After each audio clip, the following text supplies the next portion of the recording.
Did you know that some of the most common foods in our kitchens were once considered more valuable than gold itself? Throughout history, the things we eat have played a much bigger role than just filling our stomachs. In ancient times, salt, cacao, and rice weren't just for eating, they were currency. These everyday staples were so precious that entire economies depended on them. The Romans, for example, paid their soldiers with salt. That's actually where we get the word salary, a reminder of how essential salt was to life and trade. The Aztecs used cacao beans as money, trading them for goods in bustling markets. Imagine buying your groceries with chocolate beans. In Asia, rice wasn't just a food, it was a symbol of wealth and a key trade commodity. Owning rice meant security and status. Bartering with food shaped entire economies and societies. People exchanged what they grew or harvested, creating networks of trust and cooperation. These foods were chosen because everyone needed them. They were essential for survival. Their value was universal, crossing borders and cultures. Imagine your pantry being your bank account.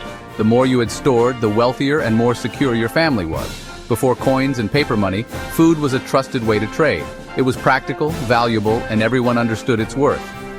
Different cultures picked different foods, reflecting what mattered most to them. What was rare or hard to grow became even more valuable. Food as currency tells us about daily life, values, and the resources that built civilizations. It reveals what people cherished and relied on.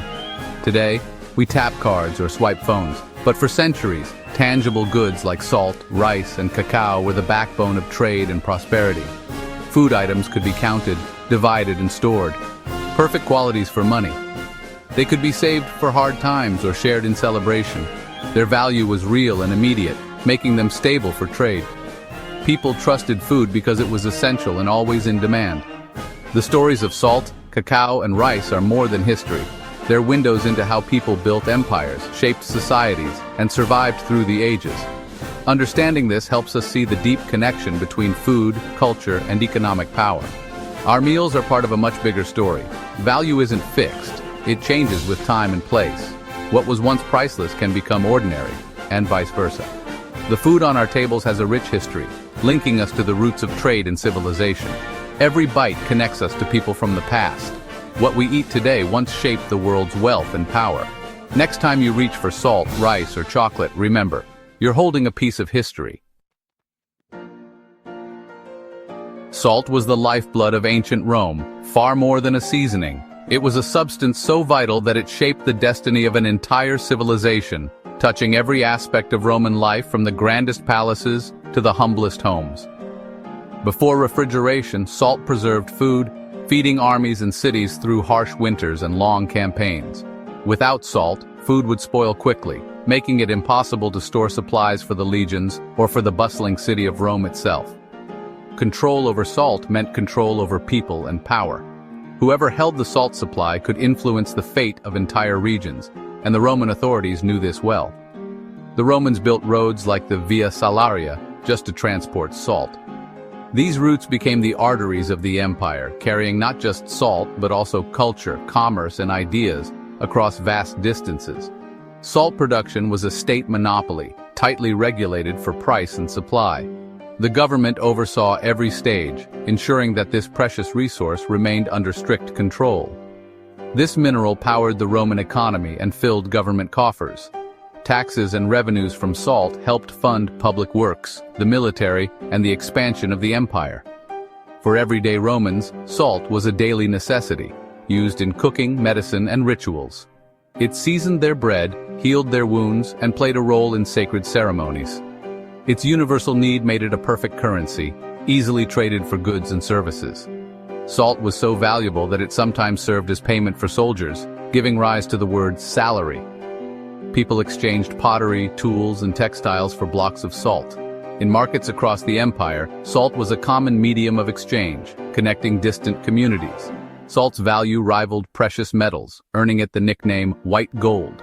Its worth was recognized by merchants and rulers alike. Producing salt was labor-intensive, adding to its scarcity and price. Workers toiled under the sun, extracting crystals from the sea or from inland deposits, making every grain hard-won.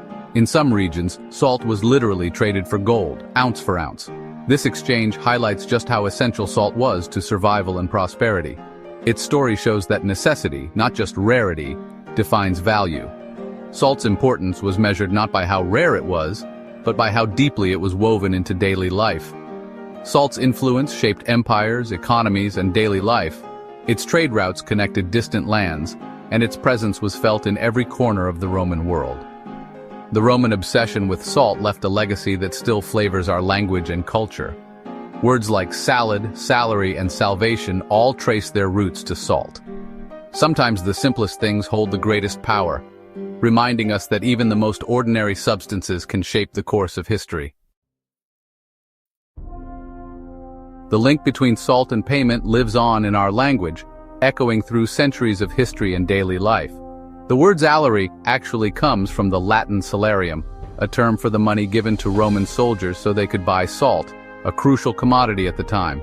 In some cases, soldiers were even paid directly in salt itself, highlighting just how valuable this mineral was in the ancient world. Salt was essential for preserving food and maintaining health, especially during long marches and military campaigns far from home.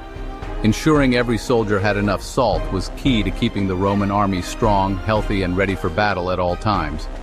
But salt payments weren't limited to the military. Across the empire, salt blocks were used as a form of money, traded in bustling markets and distant towns. Merchants traveled great distances with salt caravans, bartering salt for goods and connecting far-flung regions through trade routes. The phrase, "not worth his salt," comes from this practice, meaning someone didn't deserve their pay or wasn't living up to expectations. Salt's role as currency shaped not only commerce but also the very language and expressions we use, leaving a lasting mark for centuries.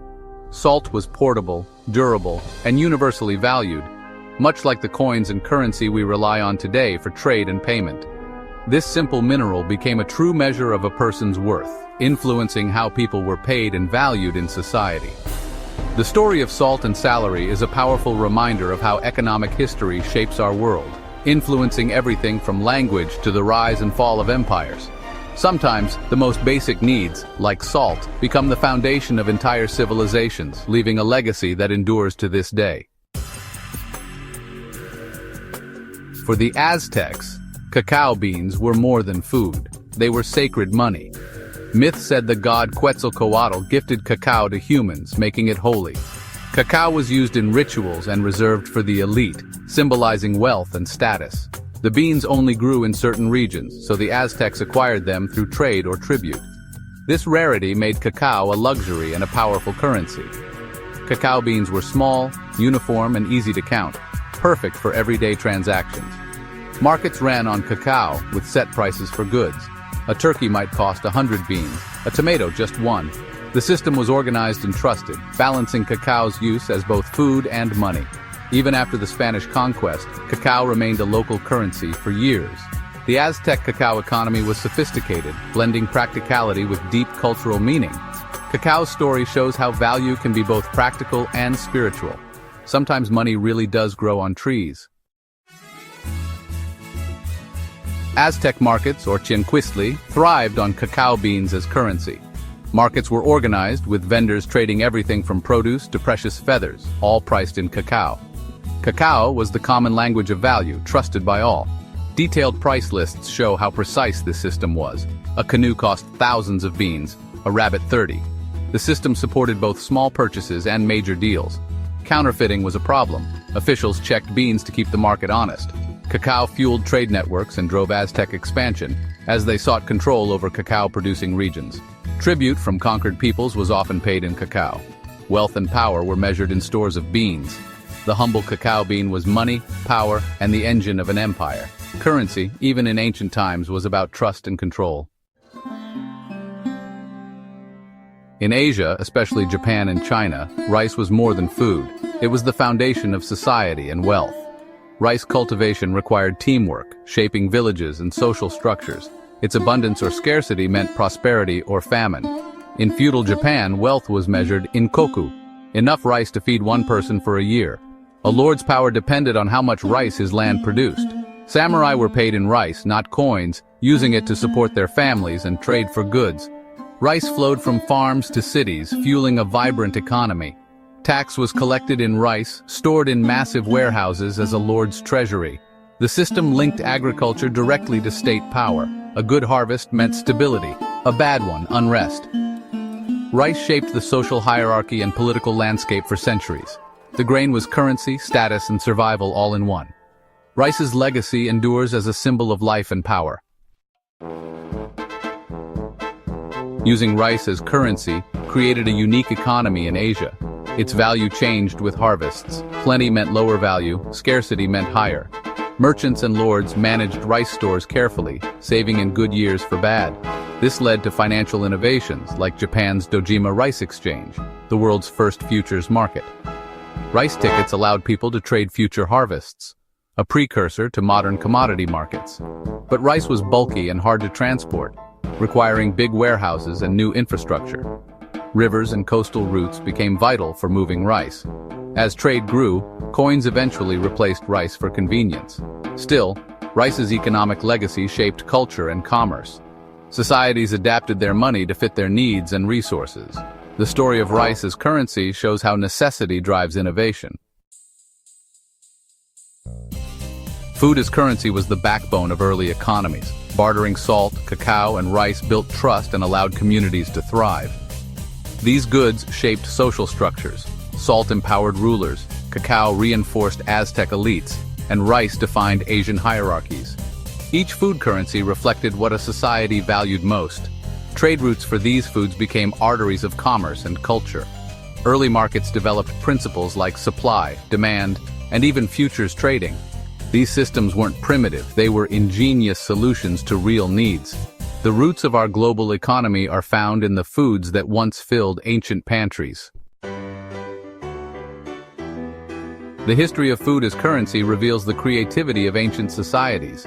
Salt, cacao, and rice were chosen for their reliability and universal value.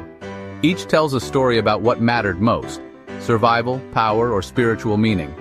These currencies shaped trade, language, and even the rise of empires.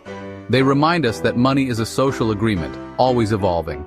The legacy of edible money connects us to our past and shows how innovation springs from necessity.